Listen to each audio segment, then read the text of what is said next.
Japan sits right on top of a geological buzzsaw.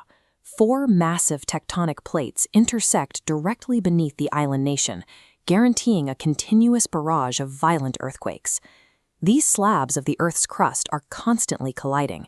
As they grind and slide beneath one another in a process called subduction, they build up unimaginable friction until the rock violently snaps. For centuries, populations had zero ability to anticipate these ruptures. In 1896, the Sanreiku earthquake and the colossal 30-meter tsunami it triggered wiped out entire coastal villages, claiming roughly 22,000 lives purely due to a total lack of warning. Then came the 1923 Great Kanto earthquake. Striking with a magnitude of 7.9, the sheer kinetic energy instantly reduced dense city grids to kindling, leaving over 140,000 people dead. The ground tore open, collapsing canals, bridges, and the heavy, rigid buildings that were supposed to symbolize modern architectural progress. These casualties exposed an absolute systemic defeat in urban planning. To keep their cities from being flattened every generation, Japanese engineers realized they had to reinvent civil engineering entirely, treating the Earth as an adversary they could systematically outsmart. Following those historical devastations, Japan implemented the most rigorous and expensive building codes on the planet. The first phase of this defense is sensory. You cannot dodge a punch you don't see coming, so the country wired its landmass with an intensely fast early warning grid. Earthquakes release energy in 2 main phases. First comes the primary wave, or P wave, a fast, relatively weak pulse. It is quickly followed by the secondary wave, the S wave, which carries the massive, destructive rolling energy. The sensory grid uses scales like the Japanese Shindo to analyze that initial P wave. The system calculates the incoming destruction, triggering an alert before the heavy-hitting S wave reaches the surface.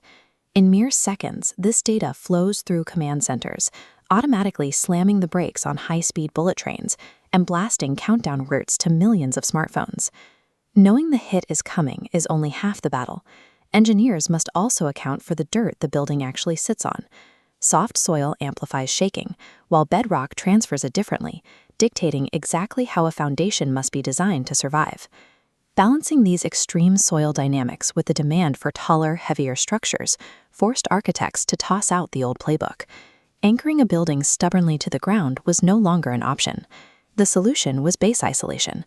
Instead of trying to build a tower stiff enough to withstand the Earth's shaking, engineers designed structures that actively dodge the kinetic energy. To achieve this, they sever the building from the Earth using heavy-duty isolators. These are massive pads made of alternating layers of thick rubber and steel plates, built around a solid lead core. When the ground violently jerks left and right, the isolator acts as a massive shock absorber. The rubber and steel flex and stretch, eating the kinetic energy, while the lead core stabilizes the movement, keeping the floors above almost completely still. Under those exact same lateral forces, an older building bolted firmly to the bedrock absorbs all that energy directly. Its stiff columns and thick walls simply snap under the immense shear pressure. By stacking lead, steel, and rubber, Japan essentially detached its megacities from the hostile Earth, turning them into floating fortresses that dynamically absorb an attack rather than fighting it head-on. The Ring of Fire has not quieted down.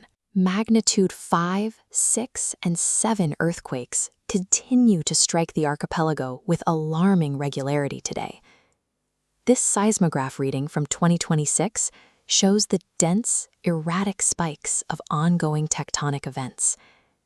We see the violent frequency of these strikes, yet structural damage across the country remains shockingly low.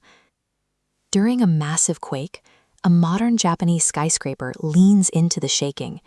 It fluidly sways side to side in a deep, sweeping arc, keeping its heavy glass panes entirely intact. This continuous, extreme preparation allows a massive, densely populated urban center to operate peacefully on highly volatile land. Japan guarantees its survival by mastering the art of absorbing blows. True resilience comes from engineering the ingenuity to flex, adapt, and ride out the storm.